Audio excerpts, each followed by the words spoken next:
말씀대로 365 8월 19일 목요일입니다. 오늘은 에스겔 1장에서 3장까지 말씀을 함께 살펴보도록 하겠습니다. 에스겔 1장은 에스겔이 환상을 보는 것으로 시작하고 있습니다. 당시 에스겔은 바벨론의 포로 신분이었는데 지금으로 하자면 유프라테스 강의 지류 정도로 이해할 수 있는 그발 강가에서 환상을 보게 됩니다.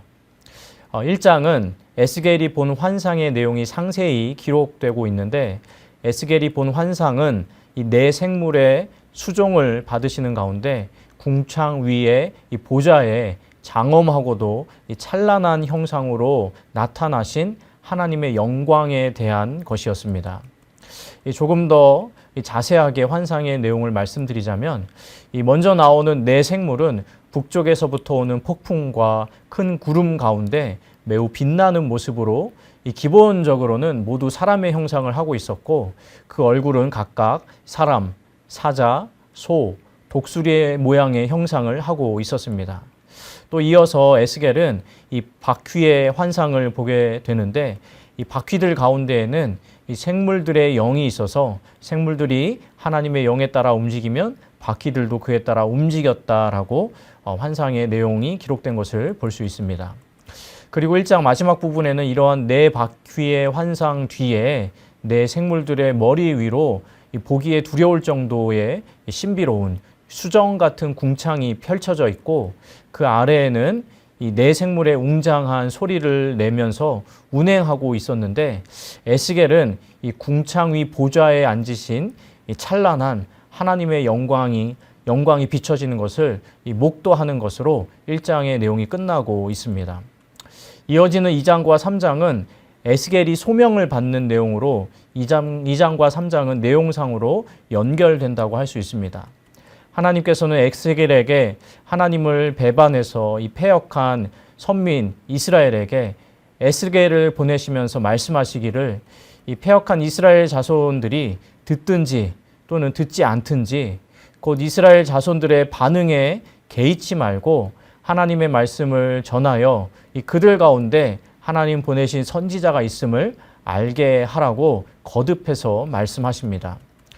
그리고 에스겔로 하여금 당신의 하나님의 말씀이 기록된 이 두루마리 책을 먹으라고 하시는데 이 두루마리에 기록된 내용은 애가와 애곡과 재앙의 말들이었습니다. 이것은 앞으로 에스겔이 선포할 메시지가 주로 이 심판에 관련된 메시지라는 것을 보여주는 내용이라 할 수 있겠습니다. 한편 에스겔을 선지자로 부르신 하나님께서는 에스겔을 들어올려 그로 하여금 천상의 기이한 체험을 하게 하시고 근심하고 이 분한 마음으로 행하고 있는 에스겔을 이 하나님의 권능으로 감동케 하셔서 이 선지자의 역할을 감당할 수 있도록 그를 준비시키십니다. 이처럼 하나님께서는 에스겔을 이 패역한 이스라엘 백성의 선지자로 부르시면서 에스겔에게 이스라엘 백성을 깨우는 파수꾼의 역할을 맡기시는데 하나님을 대신하여서 이스라엘 백성을 깨우치라고 말씀을 전하라고 그에게 이야기하십니다. 이것은 당시 이스라엘 백성들이 하나님의 심판을 받아서 이 바벨론의 포로로 잡히게 되었지만 여전히 회개하지 아니하고 우상 숭배를 비롯한 이 죄악을 일삼고 있었는데 그럼에도 불구하고 이스라엘 백성들은 자신들의 문제를 죄를 인식하지 못하고 깨닫지 못하고 있었기 때문에 하나님께서는 에스겔을 이 파수꾼으로 삼으시고 이 백성들을 일깨우라고 그에게 명령하신 것입니다. 그리고 3장 마지막 부분에 보시면 이 다소 특별한 내용이 나오는데 하나님은 에스겔로 하여금 칩거를 명령하시고 또 에스겔의 혀가 입천장에 달라붙게 하셔서 예언을 전하지 못하게 하시는데 이것은 패역한 무리들을 그들의 죄악에 내버려 두시는 것으로 그만큼 이스라엘 백성들의 죄가 심각했다라는 것을 알 수 있습니다. 그러나 마지막 절, 3장 마지막 절에는 하나님이 다시금 에스겔의 입을 열어서 듣는 자가 있든 없든 말씀을 대언하게 하실 것을 이야기하시면서 3장이 끝나게 됩니다. 하나님께서 저하고 여러분을 작은 에스겔로 부르신 줄로 믿습니다. 저하고 여러분도 각각의 삶의 자리에서 이 말씀의 파수꾼이 되어서 이 가정과 직장과 일터에서 하나님 말씀대로 살아가는 저하고 여러분이 될 수 있기를 소망합니다.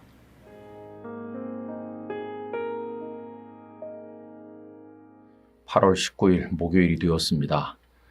오늘부터 에스겔서 말씀을 읽게 됩니다. 한 절 한 절 읽을 때 하나님의 은혜가 우리 성도님들의 마음속에 함께 하시기를 바랍니다.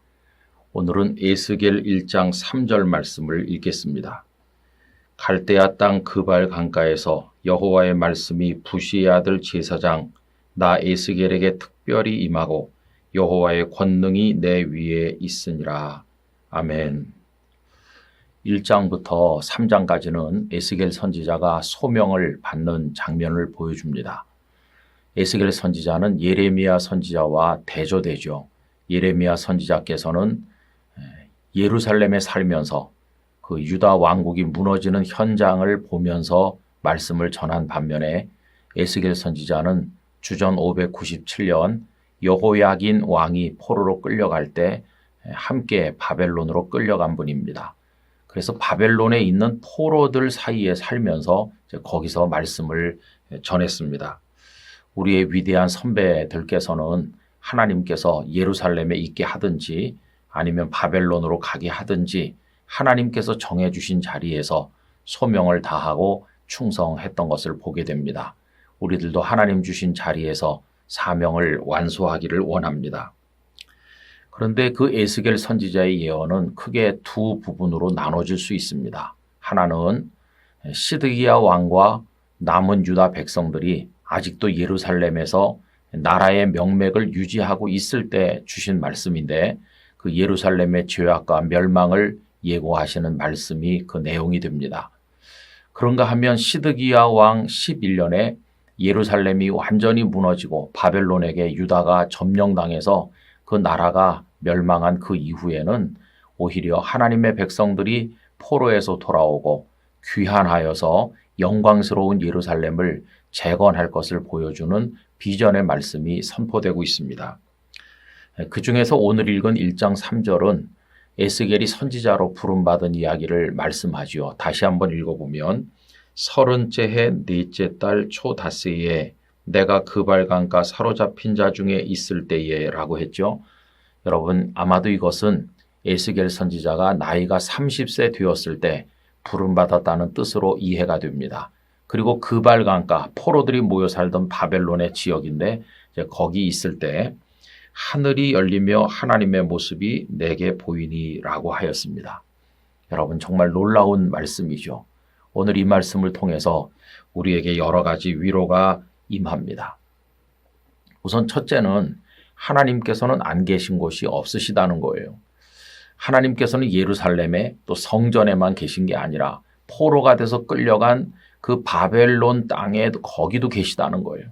거기서도 은혜의 하늘을 열어주시고 거기서도 나타나 보여주셨다는 것은 오늘 우리들이 어떤 형편 속에 있든지 제한 없이 하나님께서는 우리와 함께 하신다 하는 것을 말씀하는 겁니다. 두 번째로는 거기서도 에스겔을 통해서 말씀이 계속 주어졌습니다. 여러분 하나님께서 여전히 말씀하고 계시다는 것은 아직 그 백성을 포기하지 않으셨다는 증거입니다. 하나님의 말씀이 있는 한 희망이 있는 겁니다. 그 말씀 속에 꾸지람과 책망도 있지만 생명의 길도 있다는 것을 우리가 알아야 될 것입니다. 그리고 하나님께서는 그 바벨론 땅에서도 하늘을 열어주셨어요.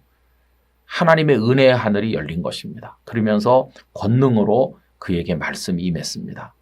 여러분 유다가 멸망하게 되는 것은 하나님께서 무능력해서가 아니라 백성들의 죄 때문이죠. 하나님은 어디서나 하늘을 여시고 말씀하시고 그들 속에 역사하시는 분이심을 다시 한번 알려주는 것입니다. 그러므로 성도 여러분 어떤 자리에 있든지 어떤 고난 가운데 있든지 아무리 어렵고 힘들다 할지라도 거기도 하나님께서 함께 하시고 하늘을 열어주시고 여전히 말씀하시고 우리를 향한 하나님의 계획이 진행된다는 사실을 기억하면서 절대로 낙심하지 말아야 하겠습니다. 이 믿음을 가지고 우리의 주어진 환경에서 하나님을 의지하면서 끝까지 이겨나가고 마지막에 하나님의 큰 영광의 날을 보게 되기를 간절히 소원합니다. 거룩하신 아버지 하나님, 포로가 되어 그발강가에 끌려갔음에도 불구하고 하나님께서는 에스겔을 택하여 선지자로 세우시며 하늘을 여시고 그에게 말씀으로 임하셨습니다. 저희들이 어느 곳에 있든지 하나님께서 역사하시고 함께하여 주실 줄 믿고 강하고 담대하게 하나님의 때를 기다리며 믿음으로 걸어가도록 은혜를 베풀어 주시옵소서. 예수님의 이름으로 기도하옵나이다. 아멘.